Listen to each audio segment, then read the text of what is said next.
Dear students, in this video I am going to explain you law of variable proportions. It is also known as returns to a variable factor, as we already studied about the short run production function, and short run production we can say simply. And in short run some of the factors are fixed factors and labor is the only variable factor. That means if a producer want to increase the output, he can increase output by changing labor. So let us start. Law of variable proportions, or we can say returns to a variable factor. First of all, I will give you the statement of law of variable proportions. As the statement of the law states that as we employ more and more units of variable factor, keeping other factors fixed, the total product increases at increasing rate in beginning, then it increases at diminishing rate, and finally starts falling. That means there are three phases in this phase. First phase, in which, or we can say first stage, in which total product or total output is increasing at increasing rate, and second stage in which total product is increasing at diminishing rate or decreasing rate we can say, and third stage in which total product starts falling. There are certain assumptions on which this law depends. When we assume these things, then only this law will hold good. What are those assumptions? Short term production function, that is, there is only one variable factor while others are held constant, others are fixed, and all units of variable factor are homogeneous. What does that mean? That means if we are employing labor and every unit of labor that is having that is of same productive, or we can say that is of homogeneous in nature, there is no difference in between the units of labor. The product is measured in physical units. We know that we measure the product in physical units. If we are producing cars, then it is number of cars. If we are producing notebooks, then it is number of notebooks. And there is no change in the state of technology. Here technology remains same, technology is fixed, and price of the product also remains same. Let us move forward. This law can be explained with the help of the schedule and diagram. You can see schedule, units of fixed input, so it is 1 1 1, it does not change, and units of variable input. When we are employing no unit of variable input, then our total product is 0. We don't produce anything. And when we employ first unit of variable factor, and we have already one unit of fixed factor as well, at that time total product is 4. So by employing one unit of variable factor, total product increases by 4. So the marginal product is 4. And when we employ 2 units of labor, total product is 14. So when we employ 2 units of variable factor, the total product is 14. You can see in schedule, and that means addition in total product by employing second labor, it is 10, and 10 plus 4 is 14. And when we employ third unit of labor, 3 units of labor, total product is 34. And here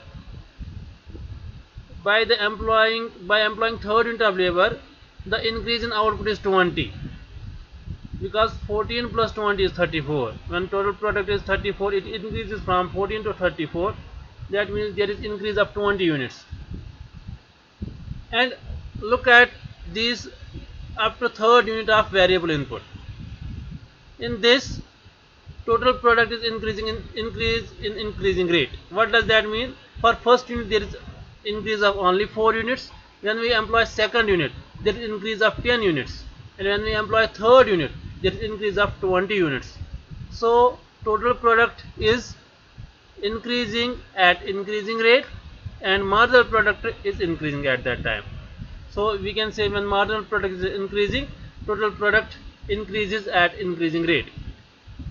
When we employ fourth unit of labor, total product is 50, then marginal product, it is 16. So because of that fourth unit there is addition of 16 units, and because of fifth unit there is addition of 15 units, and because of sixth unit of variable input there is addition of 9 units, and because of seventh unit of variable factor there is addition of nothing, 0. So the marginal product of seventh unit is 0. So up to this seventh unit we are having second phase, because in this total product increases at increasing rate. First it increases by 16, then it increases by 15, then increases by 9, and then it increases by 0.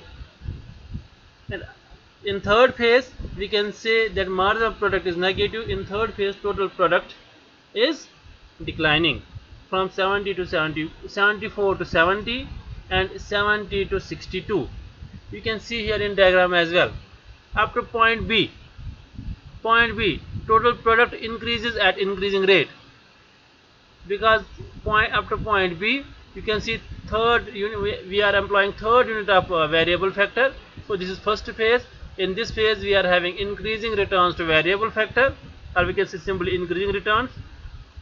And in that stage, in that phase, that marginal product is increasing. You can see in second lower panel, up to point B your marginal product is increasing. From point B to point C, in upper panel and below panel as well, we are having second phase. In upper panel total product increases at decreasing rate. So this phase is known as diminishing returns to variable factor. And in that case marginal product is declining, but it is still positive. Marginal product is declining but still positive up to point C. And beyond point C, in TP total product, upper panel total product is declining, and in lower panel marginal product is negative. You can see in diagram as well. And same is in case of schedule. So this can be explained, this law can be explained with the help of this schedule and diagram. Now the phases of the law.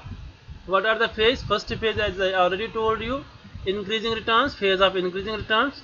That means that phase in which total product increases at increasing rate and marginal product is rising. The reasons behind this increasing returns, it is better utilization of fixed factor, because earlier we are using less units of labor. So there is possibility that the fixed factor is not optimally used.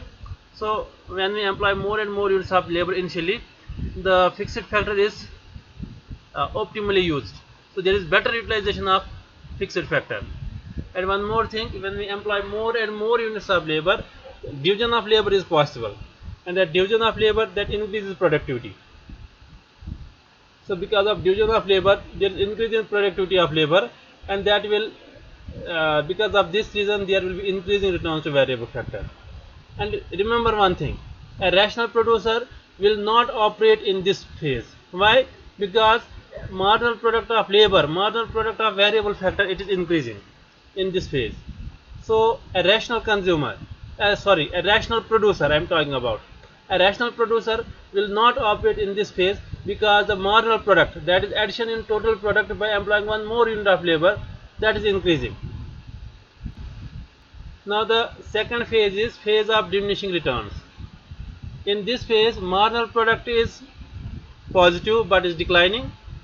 Marginal product and total product is increasing at decreasing rate. It increases at decreasing rate and reached maximum. In this phase total product reached to maximum and marginal product reached to 0. Remember this thing. In second phase total product reached to maximum and marginal product reached to 0. And what are the reasons? Optimal use of fixed factor. That fixed factor is optimally used, then when we employ more and more units of labor, then the marginal productivity or the addition in total output by employing more units of labor, so that is declining. And lack of perfect substitutes between factors. These fixed factors and variable factors, these are not perfect substitutes. So when these are not perfect substitutes, then there will be diminishing returns. What do you mean by the perfect substitutes? Perfect substitutes means when you can use one factor instead of other. To some extent you can use, but not perfectly. and a rational producer will always operate in this phase, because in this phase marginal product is decreasing and law of diminishing returns operates in this phase. Remember this thing. Well, in this phase the marginal product of labor is decreasing, so a rational producer will operate in this phase. Now we are going to discuss third phase, that is negative returns. In this marginal product is negative and total product is declining, or we can say total product falls. And a rational producer will not operate in this phase even with free labor. Why? When he is getting free labor, but there is no addition in total product, but there is decrease in total product. So because of that very reason, when free labor is available but still there is decrease in output, decrease in product, that is why a rational producer will not operate in this phase. And the reasons, what are the reasons behind negative returns? Because of our utilization of fixed factors. Because we are having fixed factors, when we employ more and more units of a labor to a fixed factor, a time will come when the marginal product of variable factor, it will decline, it will be negative, and when it will be negative, at that time total product will be falling, it will be declining. So I have explained this law. Now we know that there are certain assumptions, and this law hold good only when we assume those things, but this law can be postponed when there are certain changes. When this law will postpone, I am not telling you this law will not hold good, I am telling you this law will postpone. That means earlier, if we talk about the previous schedule and diagram, the first stage ends at third unit of variable factor. There is possibility that it will end at fifth unit of variable factor because of these changes. If there is improvement in technology, if technological improvement is there, so it means that for some time, due to improvement in technology of production, the law becomes inoperative and it postponed. It is postponed. So because of improvement in technology of labor technology, and that will lead to the increase in productivity. That is why I told you, if earlier the first stage ends at third unit of variable factor, and with the improvement in technology there is possibility that it will end at fifth, sixth, seventh unit of labor. But this will happen in short run. Remember this thing, this law will hold, it may be postponed, but this law will hold in short run. Second, when some substitutes of fixed factors are discovered. When we talk about the fixed factors, if some substitutes are discovered, that means those inputs are discovered which can be used instead of these fixed factors, then this law can be postponed. So the law will become inoperative till the newly discovered substitute factors are used. So if a firm, if a producer is having substitutes for fixed factors, then this law can be postponed. I hope you understood this topic, and if you are facing any problem, if you are having any doubt, you can call me, or you can give me a message. You can clear your doubts, and I am always available for you to clear your doubts. Thank you very much.